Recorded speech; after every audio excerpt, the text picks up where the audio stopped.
Parents, जैसे कि मैंने आपको बताया था कि फोनेटिक्स रीडिंग का बेस है। अगर आपको रीडिंग बच्चों को सिखानी है तो फोनेटिक्स आना बहुत ही जरूरी है।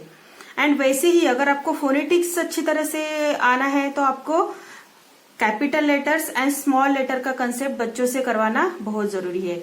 ये दो कंसेप्ट अगर बच्चों को बहुत अच्छी तरह से आते हैं तो फोनेटिक्स में उनको कोई भी प्रॉब्लम नहीं आएगी। एंड इसका बेस पक्का करने के लिए, capital letter and small letter का बेस पक्का करने के लिए आपको more and more worksheet practice की जरूरत है। ज्यादा से ज्यादा वर्कशीट की प्रैक्टिस करना जरूरी है। तो इसके लिए मैंने आज ये 2 वर्कशीट बनाई थी। तो आप इस तरह से capital letters and small letters के मैचिंग, देन मिसिंग लेटर्स है ना, कुछ लेटर्स हमने लिखे हैं, कुछ खाली छोड़े हैं, है ना, तो उसको आपको बच्चों को फिल करने के लिए आपको इस तरह की एक्टिविटीज देना जरूरी है।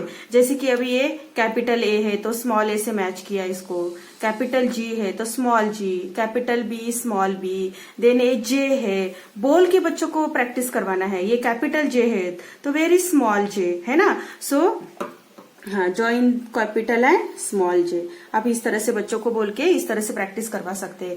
देन यहाँ पे A, B, C and D, then अभी यहाँ पे मिसिंग है ना, यहाँ पे मिसिंग प्लेस है तो यहाँ पे आपको कौन सा लेटर आएगा, डी के बाद में कौन सा लेटर आता है तो ई आता है ना। सो बच्चों को इंडिपेंडेंटली अभी ये खुद उनको करने दो, है ना। आप बस वॉच करना, ऑब्जर्व करना कि वो सही कर रहे कि गलत कर रहे। तो इस तरह की प्रैक्टिस इनको बहुत ही काम आएंगी, ठीक है। एंड देन आज हम रीडिंग के लिए आईटी वर्ड्स का प्रैक्टिस कर रहे हैं, आईटी वर्ड्स की। सो पेरेंट्स, जैसे कि मैं आपको बता रही हूँ कि सिंपल सा एक एग्जांपल मैं आपको दे रही हूँ कि अगर हम कोई खाना बनाते हैं, कोई डिश बनाते हैं तो उसको हम कितनी अच्छी तरह से गार्निश करते हैं ना, कितने सारे उसके ऊपर मतलब सजाने के लिए कितना कुछ कुछ उसके ऊपर हम ट्राई करते हैं ना, ताकि वो डिश हमारे अट्रैक्टिव लगे, है ना। वैसे ही जैसे अगर डिश की हम इतनी वो करते हैं, केयर करते हैं, तो फिर हमें बच्चों की भी उससे भी ज्यादा करनी चाहिए। क्योंकि पेरेंट्स, आप ये बात समझ लो कि ये 5 इयर्स, ये 5 साल बच्चों के लिए बहुत ही इंपॉर्टेंट होते हैं। इस 5 इयर्स में बच्चों की ब्रेन डेवलपमेंट जो होती है, जो ब्रेन की ग्रोथ होती है, बहुत ही फास्ट तरीके से होती है और मोस्टली मैक्सिमम डेवलपमेंट इस 5 इयर्स में होती है। तो हमें अपने बच्चों का ध्यान रखना है और पेरेंट्स को ही ज्यादा मेहनत करनी पड़ती है, ये भी बात आपको समझनी चाहिए।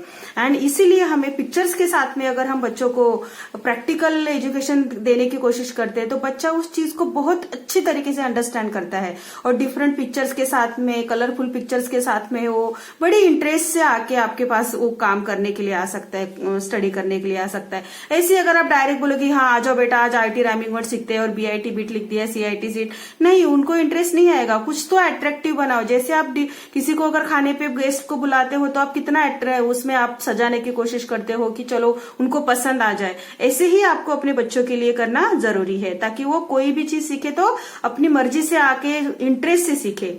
सो दैट आपको पिक्चर्स के साथ में बच्चों को ये करवाना बहुत ही जरूरी होता है और ज्यादा से ज्यादा एक्टिविटी बेस करना बहुत जरूरी है। सो दैट पेरेंट्स, आज हम इसका रीडिंग सीखते हैं। आज मैंने लिखे भी है आपके लिए किस तरह से आप इसको साउंड्स को करवाओगे।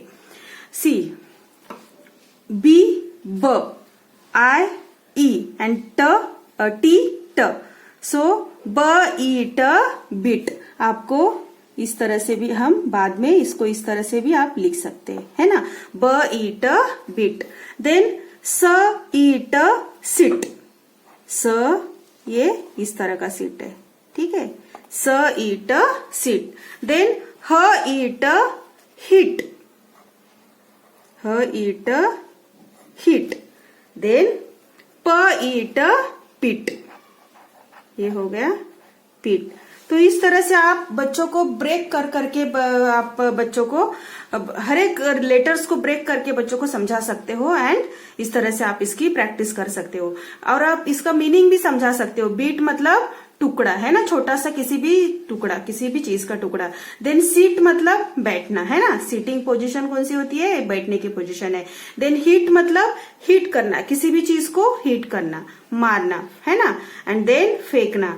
एंड देन पीट, पीट मतलब एक होल होता है ना, उसको होल को हम पीट बोलते हैं। तो इस तरह से आपको बच्चों को अच्छी तरह से समझा के आपको उनको ये प्रैक्टिस करवानी है। तो इस आपकी क्या हो जाएगी, राइटिंग के साथ साथ आपकी रीडिंग की भी प्रैक्टिस हो जाएगी और बच्चों का रीडिंग का बेस बनेगा। सो पेरेंट्स कीप प्रैक्टिसिंग सच वे, तो आपको बच्चों को रीडिंग और राइटिंग में हेल्प मिलेगी।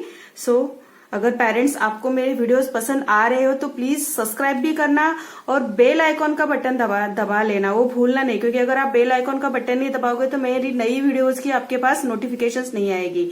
तो प्लीज अगर आपको वीडियोस पसंद आ रहे हैं तो लाइक करो, सब्सक्राइब करो, शेयर भी करो। So thank you parents.